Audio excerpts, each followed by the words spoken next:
today and introduce Ma'aseh Shakman. It is an honor to be a part of this Community and Economic Development Forum, where all of us as community stakeholders have gathered to converse and exchange ideas about this unprecedented growth that our island is experiencing.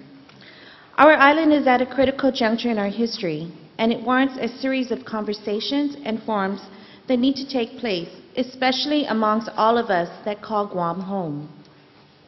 In line with our Pacific Island tradition of storytelling, I have the honor of introducing the Guam story. Before I go into introducing our esteemed panel of presenters, let me preface the story with the context that the governor's fiscal policy team had to tell their story.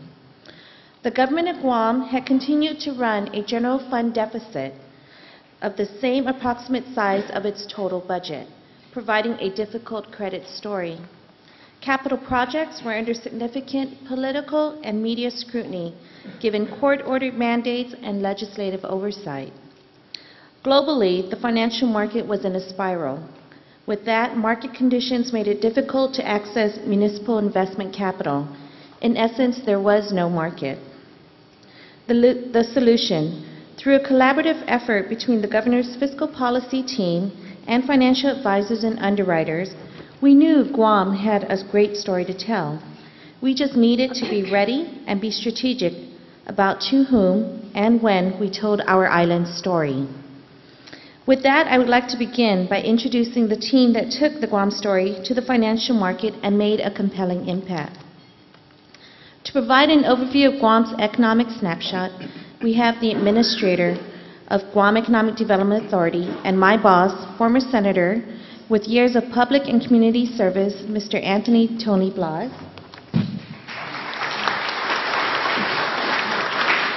The Director of Administration, Lourdes Perez, will provide a financial update of GovGuam's performance.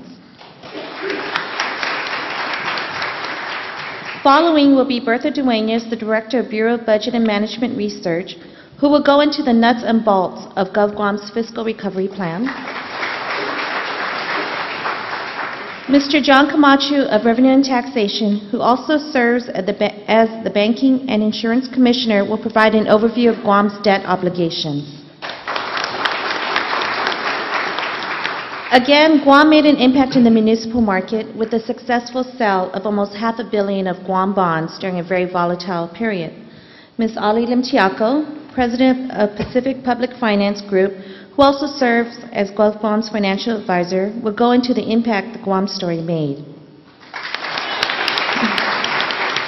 Finally, as the Guam story continues to unfold, there are many challenges that we must continue to address. And in order to capture the revenues from that growth, the Director of Revenue and Taxation will make his case to position his agency to help ensure we do just that. Mr. Ardalagan. Now, let's get into the Guam story.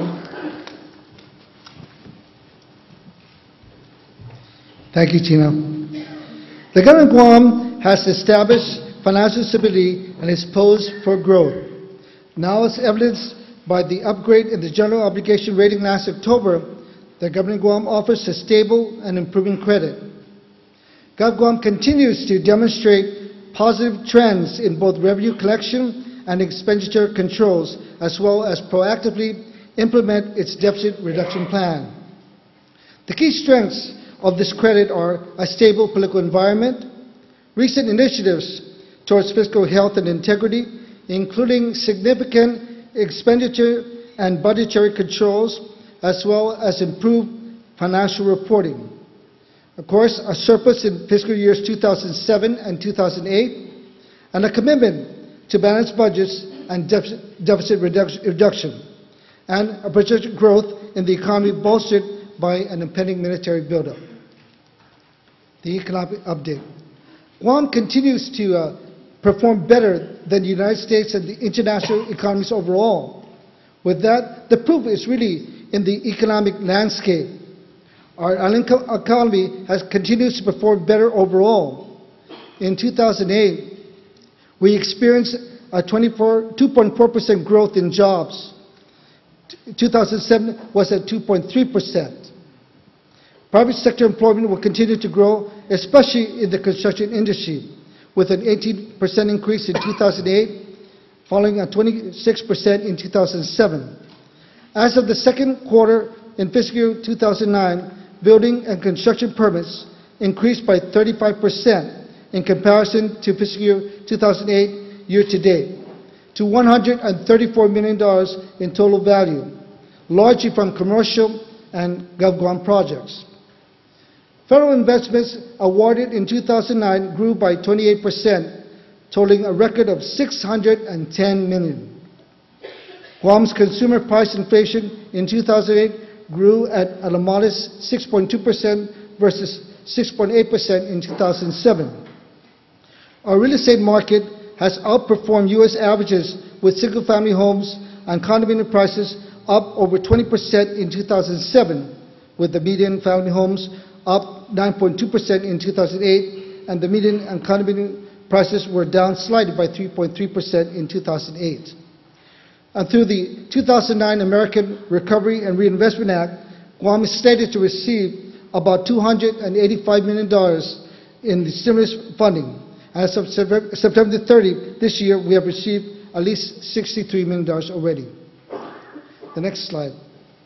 Let's take a closer look at Guam's economic pillars, our visitor industry.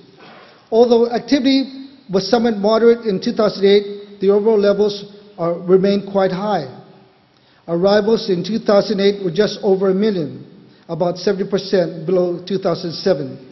In 2009, the calendar year-to-date arrivals are at 799,000, about 10% lower than the 2008 year-to-date figures.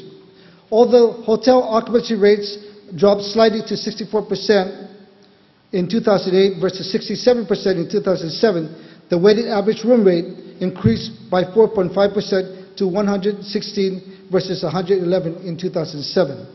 So GBB continues to work vigorously in diversifying our tourism base, especially with Korea, Taiwan, and of course China. The next slide. The summary of planned military expansion. Guam's second economic pillar, the military, of course, has been and continues to play a pivotal role in the Guam story and the expected growth. Specific to the rating agencies and the bond investors, we provided a summary of planned military expansion that you see before you. However, at this community forum, I would like to focus on the growth opportunities for our local businesses. From 2000 to 2008, the federal government paid an average of $409 million per year for work performed in Guam, with Guam companies receiving just under half of the total as prime contractors. $157 million of $409 million was transacted with small businesses as prime contractors, of which 66% were small businesses from Guam.